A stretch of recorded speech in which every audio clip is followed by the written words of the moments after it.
एक आदमी अपने पत्नी का पीछा करते करते वहां पहुंच जाता है जहां उसकी पत्नी काम किया करती थी। दरअसल एक कपड़े की दुकान होती है। उसी दुकान में उसकी पत्नी काम करती थी। अब जैसे ही उस दुकान के अंदर उसके पति की एंट्री होती है, अब उसकी पत्नी जब देखती है तो देखने के बाद एकदम से वो डर जाती है, घबरा जाती है, सोचने लगती है कि आखिरकार ये यहाँ पर कैसे पहुंच गया। तभी उसका पति उससे पूछता है, कहता है कि तुम तो कहती थी कि तुम फैक्ट्री में काम करती हो, लेकिन ये तो फैक्ट्री नहीं है, ये तो कपड़े की दुकान है। आखिरकार तुम यहाँ क्या कर रही हो? तभी उसकी पत्नी कहती है कि शांत हो जाओ, मैं तुमको समझाने की कोशिश करती हूँ। लेकिन उसका पति समझता नहीं है। उसको गुस्सा आने लगता है, वो शोर मचाने लगता है। जब लगातार शोर मचा रहा था तो उसकी पत्नी को थोड़ा सा अजीब लगता है। वो कहती है कि शोर मत मचाओ, मैं तुमको सारी बातें समझा दूंगी। लेकिन फिर भी उसका पति समझता नहीं है। तभी उसकी पत्नी जो दुकान का मालिक होता है उससे कहता है कि आप ही इसको समझाइए। लेकिन फिर भी उसका पति समझने को तैयार नहीं था। अब जो दुकान थी, उस दुकान के ऊपर एक और दुकान थी, यानी कि एक और फ्लोर था। किस तरह से उसकी पत्नी प्यार से पुचकार के समझा के ऊपर वाले फ्लोर पे लेके जाती है। जब ऊपर वाले फ्लोर पे लेके जाते हैं, दोनों में वाद विवाद होता है। वो समझाने की उसकी पत्नी कोशिश करती है, लेकिन उसका पति और भी गुस्सा करने लगता है। जब लगातार इस तरह से वो गुस्सा कर रहा था तो अचानक से एक लोहे की रॉड होती है। उस लोहे के रॉड से उस व्यक्ति के ऊपर वार किया जाता है। अब जैसे ही लोहे का रॉड उसके ऊपर लगता है, वो बेहोश होकर गिर जाता है। अब जब गिर जाता है तो जो दुकान का मालिक था वो और साथ ही उसकी पत्नी एकदम से डर जाते हैं, घबरा जाते हैं, परेशान होने लगते हैं, सोचने लगते हैं, कहते हैं कि अगर ये इसको होश आ गया और ये पुलिस के पास अगर पहुंच गया तो हम दोनों को जेल जाना पड़ जाएगा, सारे की सारी बातें सामने निकल कर आ जाएंगी। इसलिए वो फैसला करते हैं और कहते हैं कि इसे हमेशा हमेशा के लिए खामोश करना पड़ेगा। इसके बाद एक रस्सी होती है और उस रस्सी से उसका गला घोट दिया जाता है और उससे उसकी मौत हो जाती है। मौत होने के बाद अब उसकी लाश को ठिकाने लगाने की बात आती है। इसके बाद वो दोनों एक बोरे, सफेद कलर का बोरा होता है, उस बोरे में उसके लाश को भरते हैं। लाश को भरने के बाद सोचते हैं कि आखिरकार इसको कहाँ रखा जाए, कहाँ छिपाया जाए। तभी उनके दिमाग में आता है, बात आती है, एक आइडिया आता है और एक बाइक पर वो बैठ जाते हैं। बीच में पत्नी अपने पति की लाश लेके बैठी थी, पीछे उसकी पत्नी बैठी थी, आगे दुकान का जो मालिक था वो चला था। इसके बाद उसको छिपाने के लिए जाते हैं। हालांकि छिपा भी देते हैं, लेकिन पूरी तरह से लाश छिप नहीं पाती है, जिसकी वजह से इस घटना का उनका उजागर हो जाता है। पुलिस को पता चल जाता है और पुलिस इस मामले का जब खुलासा करती है तो लोगों को यकीन नहीं होता है। सभी लोग सोचने में मजबूर हो जाते हैं कि आखिरकार एक ऐसी महिला जो कि बुढ़ापे में जिसको इश्क हो जाता है और बुढ़ापे में इश्क होने के बाद अपने उस इश्क को बरकरार रखने के लिए अपने पति की हत्या करवा देती है। नमस्कार, मैं विपिन। आज की जो सच्ची घटना मैं आपको सुनाने जा रहा हूँ, ये सच्ची घटना है राजस्थान प्रदेश की राजधानी जयपुर की। दरअसल जयपुर के पास एक रिंग रोड था और रिंग रोड के पास में एक नवेदा की पुलिया होती है और उस पुलिया के पास में ही एक गाड़ी आके रुकती है। दरअसल उस गाड़ी के अंदर जो यात्री बैठा था वो बहुत देर से परेशान था, क्योंकि काफी देर से उसने अपने पेशाब को रोक रखा था। वो लगातार बार बार ड्राइवर से कह रहा था कि भैया गाड़ी रोक दो, मुझे पेशाब करना है। हालांकि वो इसी इंतजार में था कि गाड़ी कब रुके और कब उतर के वो पेशाब करे। मैं बात कर रहा हूँ 16 मार्च 2025 की दोपहर लगभग 1:30 बजे के आसपास की। वो यात्री उस गाड़ी से उतरता है। उतरने के बाद सीधे जाकर पेशाब कर रहा था। पेशाब करते वक्त उसकी नज़र सामने पड़ती है तो देखता है कि सामने उसे किसी व्यक्ति का सर जैसा दिखाई दे रहा था। अब वो व्यक्ति पेशाब करने के बाद सीधे उस लाश के पास जाता है, उस सर के पास जाता है, देखने के लिए कि आखिरकार ये सच में किसी व्यक्ति का ही सर है या कुछ और है। अब जैसे ही वो व्यक्ति देखता है, देखने के बाद उसकी चीखें निकल जाती हैं। अब जब चीखें निकलती हैं तो जो गाड़ी में बाकी यात्री बैठे होते हैं उसकी चीखें सुनकर कहते हैं कि अजीब आदमी है। पूरी रास्ते भर जब तक ये गाड़ी में बैठा तब तक ये चिल्ला रहा था, ड्राइवर को बोल रहा था। अब उतरने के बाद जब पेशाब कर रहा है तब भी इस तरह से चिल्ला रहा है। कहीं पागल तो नहीं हो गया है, कहीं इसका दिमाग तो नहीं खराब हो गया है। हालांकि और भी यात्री जो उसका इंतजार कर रहे थे उतर के जाके देखते हैं कि आखिरकार ये चिल्ला क्यों रहा है। जब यात्री बाकी जाकर देखते हैं तो उनकी भी चीखें निकल जाती हैं। इसके बाद इसकी सूचना पुलिस कंट्रोल रूम को दी जाती है। दरअसल वो वहां पर एक लाश देखे थे। वो जो सर था वो वाकई एक मरे हुए व्यक्ति का सर होता है। अब वो देख के उनकी चीखें जब निकलती है, इसके बाद इसकी सूचना जब पुलिस को दी जाती है तो मौके पर पुलिस भी आती है। पुलिस आने के बाद देखती है तो जो उस 100 का ज्यादातर हिस्सा था वो जल चुका था, बचा था तो सिर्फ उसका सर बचा था। अब पुलिस उसकी जांच पड़ताल में जुट जाती है, शिनाख्त में जुट जाती है, डॉग स्क्वाड को बुलाया जाता है, फॉरेंसिक टीम को बुलाई जाती है, जांच पड़ताल की जाती है। साथ ही आसपास जो लोग होते हैं, जो आसपास के घर वाले होते हैं, उनसे पूछताछ की जाती है, लेकिन कोई कुछ बता नहीं पा रहा था। इसके बाद पुलिस उसके लाश को उठाकर पोस्टमार्टम के लिए भेज देती है। पोस्टमार्टम रिपोर्ट से पता चलता है कि उसको पहले या तो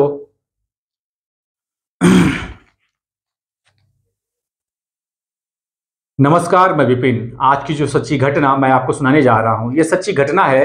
राजस्थान प्रदेश की राजधानी जयपुर के पास में ही एक हाईवे था और हाईवे के पास में एक रिंग रोड होता है और रिंग रोड के पास में ही एक नवेड़ा की पुलिया थी। दरअसल उस पुलिया के पास में अचानक से आकर एक गाड़ी रुकती है। उस गाड़ी में जो यात्री बैठा था उसमें से एक यात्री काफ़ी देर से परेशान था। वो इसलिए क्योंकि काफ़ी देर से उसने अपने पेशाब को रोक रखा था और सोच रहा था कि कब गाड़ी रुके और कब उतर कर वो पेशाब करे।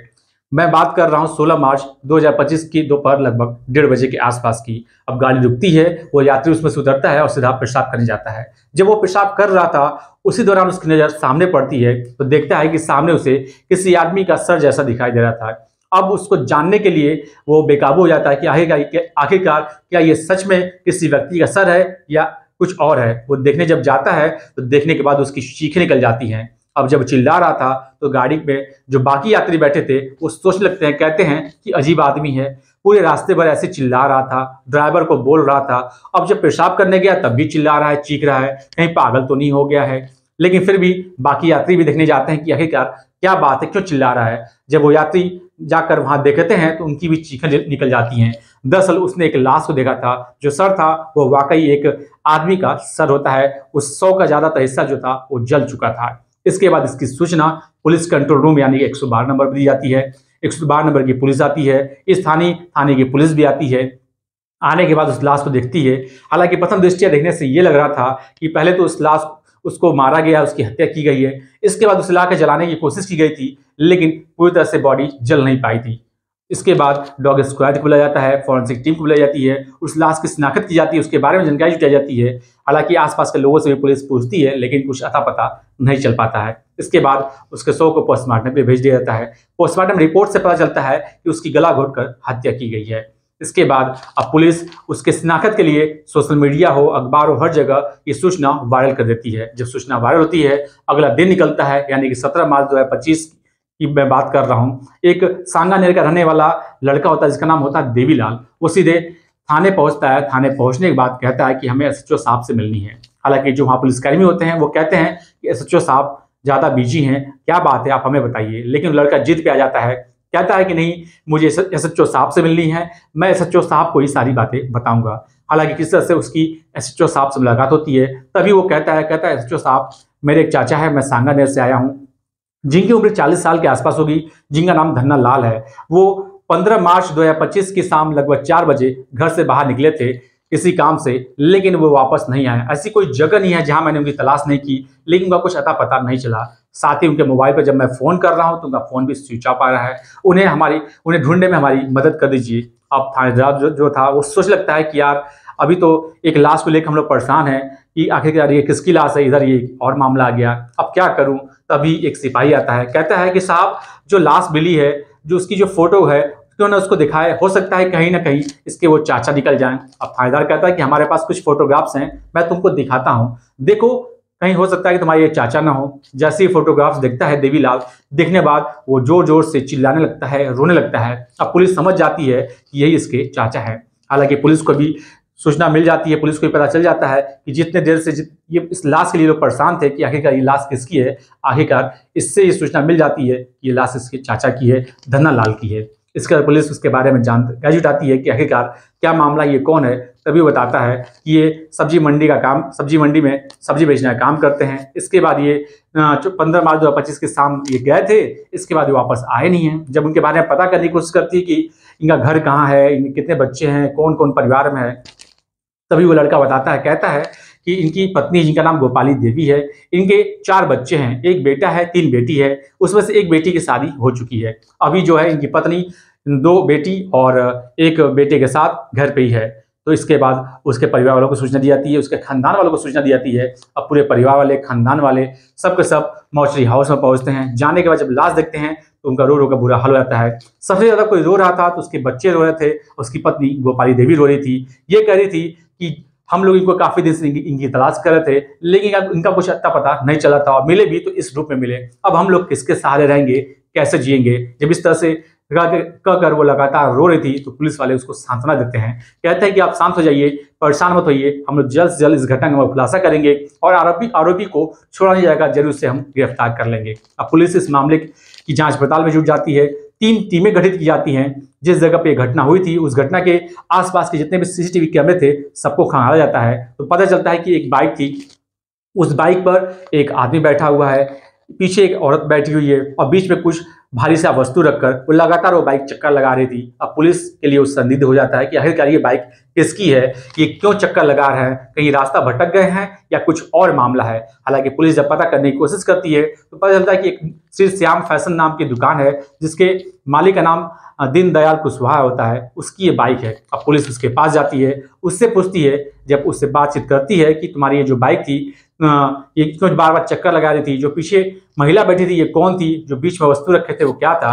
हालांकि इधर उधर की बातें कर रहा था, लेकिन जब पुलिस थोड़ा सख्ती से पूछती है तब वो बताता है, कहता है कि वो महिला जिसका नाम गोपाली देवी है। अब जैसे ही नाम गोपाली देवी का आता है तो पुलिस जो थी थोड़ा सन्न रह जाती है, क्योंकि ये नाम पहले भी सुन चुकी थी। इसके बाद उसके ऊपर दबाव बनाया जाता है कि गोपाली देवी कहाँ है, उसको बुलाओ। गोपाली देवी आती है। जब गोपाली देवी आकर पुलिस वालों के सामने खड़ी होती है तो पुलिस वाले एकदम से दंग रह जाते हैं, सोचने पर मजबूर हो जाते हैं कि ये तो वही महिला है जो अभी मौचरी में रो रही थी, बिलख रही थी, अपने पति को लेकर कह रही थी कि अब हम किसके सहारे रहेंगे, ये तो वही महिला है। हालांकि पुलिस पूछती है कि क्या मामला है, क्यों तुम यहाँ क्या करती हो, तो कहती है कि मैं यहाँ पे काम करती हूँ।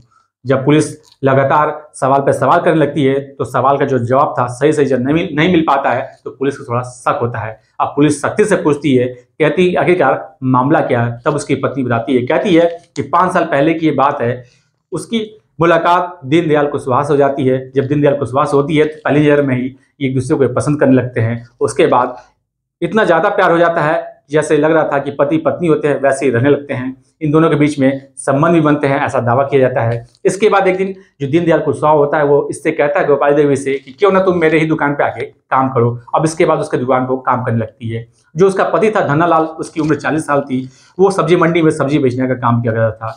इसकी पत्नी अक्सर तैयार होकर जाती थी। जब तैयार होकर जाती थी तो पति पूछता था कि तुम कहाँ जा रही हो, तो कहती थी कि वो फैक्ट्री में काम करने जा रही है। हालांकि इस वजह से बार बार परिवार में विवाद शुरू हो जाता है, दोनों के बीच आपसी मतभेद शुरू हो जाते हैं और कई बार उसके पति को इसके ऊपर शक होने लगता है। इस तरह से 15 मार्च 2025 की शाम लगभग 4 बजे के आसपास इसका पति इसको खोजते हुए इसका पीछा करते करते वहां पहुंच जाता है जिस दुकान पे ये काम करती थी, यानी कि श्री श्याम फैशन स्टोर दीनदयाल कुशवाहा के शॉप पे। जब वहां पहुंचता है, अपने पत्नी को देखता है, वाद विवाद होती है, वहां पे गुस्सा करता है। इसके बाद ऊपर वाला जो मंजिल था, ऊपर एक मकान नुमा बना था, वहां पे वो जाते हैं।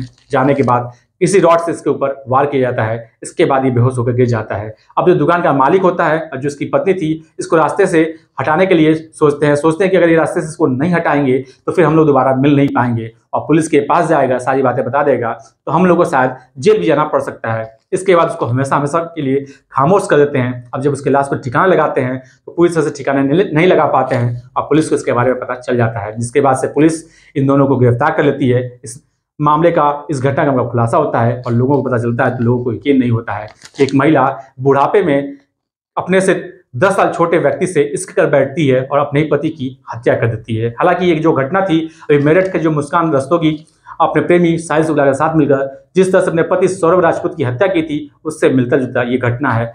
हालांकि इधर बीच लगातार जिस तरह से औरैया में, मेरठ में, ये जयपुर में इस तरह से घटना हो रही है तो लोगों के लिए चिंता का विषय बन जा रहा है कि आजकल के इंडिया के महिलाओं को क्या हो गया है कि लगातार इस तरह से हत्याएं होती जा रही हैं। दोस्तों, इस पूरे घटनाक्रम को सुनाने का उद्देश्य किसी को परेशान करना नहीं है, किसी का दिल दुखाना नहीं है, बल्कि आपको सचेत करना है, आपको जागरूक करना है। आप जहाँ भी रहें स्वस्थ रहें, अपना ध्यान रखें।